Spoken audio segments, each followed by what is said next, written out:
Hi friends, welcome to our channel Puchi creations. ఈ రోజు live లో కన్నీళ్లతో తన ప్రేమని బయటపెట్టిన తనూజ. ఇన్ని రోజులకి తనూజ తన మనసులో మాట తన మనసులో మాట బయటపెట్టి అదేంటంటే అందరూ డెన్ రూమ్ లో కూర్చొని బిగ్ బాస్ లో ఈ వాళ్ళ పయనం గురించి, వాళ్ళ ప్రయాణం గురించి, అసలు ఇక్కడికి వచ్చి ఏం నేర్చుకున్నారు అనే దాని గురించి చర్చ జరిగింది. అదంతా తెలుసుకునే ముందు చిన్న రిక్వెస్ట్ ఏంటంటే, ఈ వీడియో నచ్చితే లైక్ చేసి సబ్స్క్రైబ్ చేయండి. ఇక ఫస్ట్ ఇమ్ముని అడుగుతారు. ఇమ్ము వచ్చి చెప్తాడు, నేను ఈ బిగ్ బాస్ వచ్చినాక అసలు నాకు బయట ప్రపంచంలో హ్యాపీగా నవ్వటం ఒకటే తెలిసింది, నేనంటూ ఏడవటం నాకు అస్సలు తెలియలేదు. కానీ ఈ బిగ్ బాస్లోకి వచ్చినాక నేను కూడా ఇంత ఎమోషనలా, నాకు కూడా ఇంత ఏడుపు వస్తుందా అని తెలుసుకున్నాను. ఈ బిగ్ బాస్ నాకు నేర్పించింది. నిజంగా నాకు బిగ్ బాస్ని చూస్తుంటే మనుషులు ఎలా చేంజ్ అవుతారా అని అనిపించింది. నేను కూడా బాగా ఎమోషనల్ అయ్యాను. అంటే మనుషులు ఇలాంటి షోస్కి ఒక్కసారైనా వెళ్ళాలి జీవితంలో. అంటే మనం వెళ్ళలేము, కానీ అవకాశం వస్తే వెళ్ళాలి ఇలాంటి షోకి. అంటే మన జీవితం అంటే ఏంటో నేర్చుకోవాలి. మనం ఇంట్లో అన్ని టయానికి ఫోను, టీవీ అన్ని టయానికి ఉంటే అన్నం లేకుండా కూడా బతకాల్సిన రోజులు వస్తే ఎలా బతకగలం? మనుషులతో మనం బయటుంటే ఐ డోంట్ కేర్ అన్నట్టు బతుకుతాం. పలికితే పలకనిండి, పలకపోతే పోనీండి అన్నట్టు ఉంటాం. కానీ అదే తగాదా వేసుకున్న మనుషులతో బతకటం అనేది చాలా అంటే చాలా పెద్ద కష్టం. అది ఇమ్ము చెప్పాడనమాట. మనుషులకి టైం అనేది ఇవ్వాలి. అవును, ఈ రోజుల్లో మనుషులకి డబ్బుంటే చాలు, టైం ఇవ్వక్కర్లేదు. భర్తకి భార్య కానీ, ప్రేమించిన అమ్మాయికి ప్రేమించిన అబ్బాయి కానీ, కన్న తల్లిదండ్రులకి బిడ్డలు కానీ, వాళ్ళు డబ్బులు పంపించేస్తే వాళ్ళు బతుకుతారులే అనుకుంటారు. కానీ మనం వచ్చి మనిషిని చేసినంత ఇదిగా ఏది ఉండదు. అలాంటిది ఇమ్ము ఇక్కడికి వచ్చినాక మనిషికి ఎంత వాల్యూ ఇవ్వాలో నేర్చుకున్నాను అని చెప్తాడు. ఆ తర్వాత డిమాండ్ పవన్ వచ్చి, నా లైఫ్ ఏంటంటే, నేను అమ్మ వాళ్ళు ఉద్యోగం చేయమన్నారు, నాకు అది నచ్చక నాకు సినిమా ఫీల్డ్ అంటే ఇంట్రెస్ట్ ఉండబట్టి ఇంకా ఆఖరి ఛాన్స్‌కి ఇది ట్రై చేశాను. నా లైఫ్‌కి ఒక టర్నింగ్ పాయింట్ ఏదన్నా ఉందంటే అది బిగ్ బాస్. ఇక్కడికి వచ్చినాక నేను నేర్చుకుంది ఏంటంటే పేషెన్స్. ఎక్కువ పేషెన్స్‌గా ఉండడం నేర్చుకున్నాను. ఎవరితో ఎలా మెలగాలి, బయట నేను కూడా మనుషుల్ని ఐ డోంట్ కేర్ అన్నట్టు ఉండేదాన్ని. కానీ ఇక్కడికి వచ్చినాక మనకి తగాదైన మనుషులతోనే మళ్ళీ ఎలా కలవాలి, ఎలా మెలగాలి అనేది నేర్చుకున్నాను అని చెప్తాడు.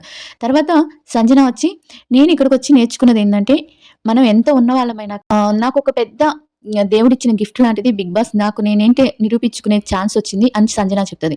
తర్వాత కళ్యాణ్ వచ్చి, నాకు 8వ సంవత్సరం నుంచి నాకు సినిమా తప్పించి నాకు నా పేరేదో తెలుసు కదా, కళ్యాణ్ పడాలా అంటే, ఏ ఓవర్ యాక్షన్ ఆపరా, ముందు చెప్పరా అంటది తనుజ.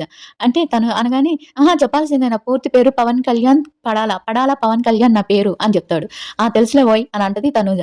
అప్పుడు చెప్తాడనమాట, నేను ఇక్కడికి వచ్చినాక మనసులో ఫీలింగ్స్ అనేవి బయట పెట్టడం ఎలా అది నేర్చుకున్నాను. మనుషుల్లో కలవటం ఎలా. నేను కూడా ఒక మనిషితో ఇప్పుడు నాకు ఒక మనిషితో తగాదా వచ్చిందంటే నేను ఆ మనిషితో మాట్లాడటం మానేస్తాను. అసలు ఆ మనిషి జోలికి వెళ్ళను. బయట అయితే ఇంకా ఆ మనిషిని పట్టించుకోను. నాకొద్దు ఈ మనిషి అనేటట్టు నేచర్‌తో పెరిగాను నేను. ఎందుకంటే ఓన్‌గా అక్కడ పెరిగాను కాబట్టి, నేను అలానే పెరిగాను కాబట్టి, హాస్టల్‌లో పెరిగాను కాబట్టి ఎవరు నాకొద్దు అనేటట్టున్నాను.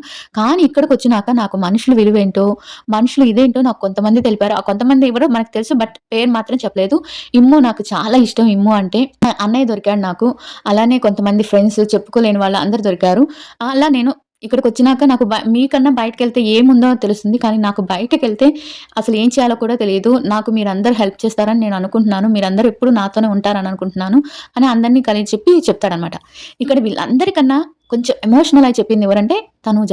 తనూజ వచ్చి, నేను ఇంట్లోకొచ్చాక నేను బయట ఎలా ఉంటానంటే, ఒక పంజరంలో పక్షిలాగా నా వర్కేంటో నేనున్నట్టు అలా చేసుకునే అమ్మాయిని నేను. అంటే మనుషులతో కలవాలంటే భయం నాకు. మనుషులతో కలవలేను. అంటే మనుషుల్ని చూస్తేనే భయపడేదాన్ని.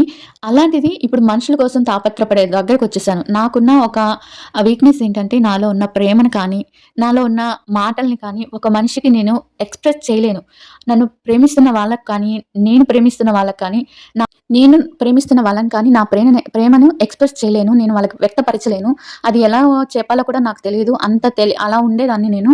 కానీ ఇక్కడికొచ్చాక నాకు బాగా తెలిసిందేంటంటే తిండి విలువ. ఫుడ్ కోసం ఎన్ని రోజులు ఎంత కష్టపడతాం, బయట ఎంత కష్టపడుతున్నారు. ఫుడ్ కోసం ఎంత ఏదన్నా ఇప్పుడు ఇవాళ మనకి చిన్న ఒక చపాతీ ముక్క దొరికితే అదే కాస్ట్‌లీ ఫుడ్ లాగా తినేసే రోజులు కూడా ఉంటాయి. అంటే మనకది నేర్పించింది బిగ్ బాస్. నాకు నేర్పించింది. ఉన్న దాంట్లో హ్యాపీగా ఉందాం. ఉన్న దాంతో మనుషులందరిని కలుపుకొని హ్యాపీగా వాళ్ళందరితో ఉండాలి. ఎక్కువ గొడవ పెట్టుకోకూడదు. నన్నుగా చూపించింది బిగ్ బాస్. నా క్యారెక్టర్ ఏంటో నాకు చూపించింది. నాకు ఒకప్పుడు మనుషులంటే భయమేసేది. కానీ ఇప్పుడు నేను మనుషుల కోసం తల్లడిల్లిపోతున్నాను. ఎప్పుడెప్పుడు ఇంటికెళ్ళి అమ్మ నాన్నలని చూద్దామా, వాళ్ళతో స్పెండ్ చేద్దామా అనిపిస్తుంది. అలానే నాకు ప్రేమించే వ్యక్తికి ఎలా నా ప్రేమను తెలియాలో ఇప్పటికి నేను తెలపలేకపోతున్నాను అని కొంచెం అర్థమయ్యేటట్టుగా కళ్యాణ్‌ని చూపిస్తారు. ఇక్కడ ఈమెని కొంచెం ఎమోషనల్ అయిపోతుంది. Thank you Bigg Boss, thank you so much అని చెప్తది. నాకు ఇంతమంది ప్రేమించే వాళ్ళని నాకిచ్చారు ఈ బిగ్ బాస్‌తో. నాకంటూ చాలా మంది ఫ్రెండ్స్‌నొచ్చారు అని చెప్పిద్దనమాట. నాకిక్కడ ఏం అర్థమైందంటే, కళ్యాణ్ తనుజాకి ఏదో చెప్పుంటాడు. తను ఒప్పుకోలేని స్టేజ్‌లో ఉంది. అది ఎలా చెప్పాలో తెలియక ఈ సిట్యుయేషన్‌లో చెప్పిందని అర్థమైంది. ఇక పోను పోను వాళ్ళు బయటికెలా ఎళ్తారో కానీ ఇప్పటికైతే మాత్రం నైటు ఒక జరిగింది. అది కూడా ఒక వీడియోలో పెడతాను. నైట్ ఒకటి జరిగింది. అది కూడా ఒకటి వీడియోలో పెడతాను. అది కూడా చూడండి. ఇది ఇందాక వరకు జరిగిందనమాట ఇది. తర్వాత లైవ్‌లో ఏం జరుగుతుందో ఇంకొక వీడియో పెడతాను. లైవ్ నచ్చితే లైక్ చేయండి. వీడియో నచ్చితే లైక్ చేయండి.